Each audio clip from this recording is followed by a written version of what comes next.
Le fils de Richard Boone confirme les rumeurs concernant sa vie privée. Richard Boone, de son vrai nom Richard Allen Boone, était né le 18 juin 1917 à Los Angeles, en Californie. Petit-fils du légendaire pionnier Daniel Boone, il portait en lui une lignée qui semblait presque prémonitoire, compte tenu de l'autorité brute qu'il incarnerait plus tard à l'écran. Cependant, son parcours vers le métier d'acteur n'a été ni immédiat ni conventionnel. Boone a fréquenté l'université de Stanford. Il y étudia l'art dramatique et développa un profond goût pour la littérature, la philosophie et les arts, intérêts qui allaient plus tard imprégner ses interprétations d'une profondeur et d'une richesse intellectuelle remarquables. Avant d'être propulsé par Hollywood, Boone servit son pays pendant la Seconde Guerre mondiale comme navigateur dans l'US Navy, participant à de dangereuses missions de combat dans le Pacifique. Cette expérience le marqua profondément, façonnant sa vision du monde et conférant à ses interprétations ultérieures un réalisme, une lassitude et une profondeur morale qu'on ne pouvait enseigner dans une école d'art dramatique. Contrairement à nombre d'acteurs qui se contentaient d'incarner des durs à cuire, Boone les comprenait. Après la guerre, Boone reprit son activité d'acteur avec un sérieux renouvelé et étudia auprès du légendaire Lee Strasberg à l'Actors Studio. Il y perfectionna une approche rigoureuse et profondément émotionnelle du jeu, qui le distingua de nombre de ses contemporains. Au début de sa carrière, il interpréta une grande variété de rôles au cinéma et à la télévision, incarnant souvent des méchants, des soldats ou des figures d'autorité inflexibles. Son physique imposante, avec plus d'1,8 m, allié à sa voix de baryton profonde, le rendait inoubliable, même dans les seconds rôles. La carrière de Boone connut son apogée en 1957, lorsqu'il fut choisi pour incarner Paladin dans Have Gun, Will Travel. Contrairement au pistolero sans fioriture des westerns traditionnels, Paladin était un mercenaire cultivé et instruit qui citait Shakespeare, exigeait des honoraires exorbitants et suivait un code d'honneur personnel. Vêtu de noir et séjournant à l'élégant hôtel Carlton de San Francisco, Paladin était à la fois philosophe et pistolero, un homme qui privilégiait la raison à la violence, mais qui n'hésitait jamais à y recourir lorsque la justice l'exigeait. L'interprétation de Boone a conféré à la série une sophistication bien supérieure à celle des autres productions du même genre. Il exigeait des scénarios solides, des dilemmes moraux complexes et des dialogues intelligents, s'opposant souvent aux dirigeants de la chaîne qui sous-estimaient l'appétit du public pour la profondeur. Sous son influence, Have Gun, Will Travel devint l'un des westerns les plus acclamés par la critique de son époque, séduisant autant les adultes que les enfants et témoignant de l'intégrité artistique de Boone. Après la série, Boone continua d'accepter des rôles exigeants qui mirent en valeur son talent et son sérieux d'acteur. Il joua notamment dans Big Jake, 1971, aux côtés de John Wayne, La lettre du Kremlin, 1970, et The Tall T, 1957, où son interprétation d'un hors-la-loi menaçant révéla son incroyable capacité à exprimer intelligence et menace avec subtilité.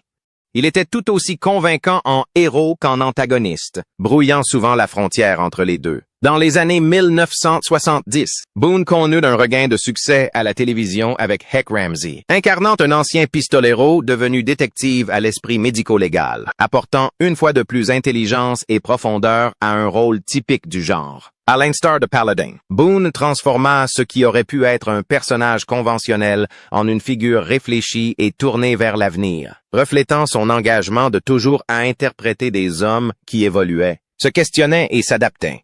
Dans le dernier chapitre fascinant de sa carrière cinématographique, Richard Boone a continué de démontrer la profondeur, l'autorité et la présence indéniable qui avaient fait de lui l'un des acteurs les plus charismatiques d'Hollywood.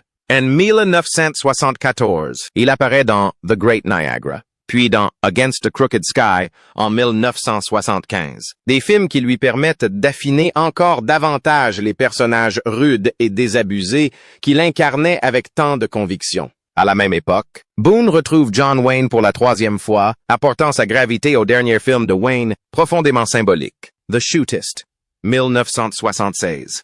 Cette collaboration fut particulièrement émouvante. Boone, lui-même aux prises avec une grave maladie, se tenait aux côtés du vieux Duke dans une histoire qui abordait la mortalité, l'héritage et la fin d'une époque du cinéma américain classique. Tout en continuant à travailler dans le cinéma, Boone se recentra également sur les fondements de son art. Au milieu des années 1970, il retourna à New York et au Neighborhood Playhouse, la prestigieuse institution où il avait lui-même fait ses armes dans sa jeunesse. Boone y devint professeur, transmettant des décennies d'expérience durement acquises à une nouvelle génération d'acteurs. Sa présence en classe était aussi impressionnante qu'inspirante, forgée par une vie entière consacrée au théâtre et au cinéma, et par un profond respect pour la discipline du jeu d'acteur. La filmographie ultérieure de Boone témoigne de sa polyvalence et de son charme intemporel. Dans God's Gun 1976, il partage l'affiche avec une distribution remarquable comprenant Leif Garrett, Lee Van Cleef et Jack Palance, embrassant l'atmosphère âpre du western spaghetti. Il apparaît ensuite dans le film fantastique d'aventure Le Dernier Dinosaure, 1977, et dans le remake stylé du Grand Sommeil, 1978. Confirmant ainsi sa réputation d'acteur capable de s'adapter aux évolutions du cinéma sans rien perdre de son style unique. L'une des contributions les plus marquantes de la fin de carrière de Boone ne réside pas dans le cinéma, mais dans sa voix puissante. En 1977, il prêta sa voix grave, menaçante et inoubliable au dragon Smaug dans l'adaptation animée du Hobbit de J.R.R. Tolkien. Son interprétation conféra à la créature légendaire une intelligence, une arrogance et un danger qui sont restés iconiques pour des générations d'amateurs de fantasy. Les dernières apparitions de Boone à l'écran furent dans Winter Kills, 1960, Dix 9, et The Bushido Blade, 1979, films qui clôturèrent sa carrière sur une note d'intensité contenue. Malgré le déclin de sa santé, ses interprétations conservèrent l'autorité et la profondeur émotionnelle qui avaient caractérisé son œuvre pendant des décennies. Ses derniers rôles constituèrent un adieu poignant, marquant la fin d'une carrière remarquable et laissant derrière eux un héritage de personnages inoubliables, de récits puissants et d'une influence durable sur l'histoire du cinéma et de la télévision américaine. La vie personnelle de Richard Boone fut aussi riche et mouvementée que les personnages robustes qu'il incarnait à l'écran, marqués par l'amour, le changement et des liens familiaux indéfectibles. Il se maria 3 fois au cours de sa vie, chaque union reflétant un chapitre différent de son long parcours. Son premier mariage, avec Jane Hopper, débuta en 1937, alors que Boone était encore un jeune homme cherchant sa voie. Bien que leur union n'ait duré que jusqu'en 1940, elle coïncida avec ses années de formation, une période où ambition et incertitude étaient souvent intimement liées. Près de 10 ans plus tard, Boone retrouva l'amour auprès de Mimi Kelly. Leur mariage, de 1949 à 1950, fut bref mais marquant, survenant à un moment où Boone perfectionnait son art et se rapprochait de la carrière qui allait finalement le définir. Ses premiers mariages, bien que de courte durée, faisaient partie intégrante de l'histoire humaine qui se cachait derrière le personnage imposant qu'il incarnait à l'écran. Un homme qui apprenait, mûrissait et recherchait la stabilité dans sa vie personnelle et professionnelle. Cette stabilité arriva enfin en 1951, lorsque Boone épousa Claire McAloon, la femme qui allait rester son épouse jusqu'à la fin de ses jours. Leur mariage dura plus de 30 ans, jusqu'à la mort de Boone, et devint le pilier de son univers. Avec McAloon, Boone a construit une vie de famille stable et paisible, contrastant avec les personnages violents et moralement complexes qu'il incarnait si souvent à la télévision et au cinéma. Ensemble, ils ont eu un fils, Peter Boone, qui a brièvement suivi les traces de son père. Enfant acteur, Peter est apparu dans plusieurs épisodes de Have Gun, Will Travel, la série western culte qui a consacré Richard Boone comme l'un des acteurs les plus charismatiques du petit écran. Ses apparitions offraient un rare aperçu de Boone, non seulement en tant que star, mais aussi en tant que père partageant son univers avec son enfant, faisant le lien entre ses triomphes professionnels et sa vie personnelle. Pendant des décennies, Richard Boone a cultivé à l'écran une image de force formidable, une présence imposante dont la voix rauque et le regard intense traduisaient autorité, dureté et complexité morale. Pourtant, derrière ces performances iconiques, et l'admiration du public se cachait un combat profondément intime que Boone a farouchement protégé durant la majeure partie de sa vie.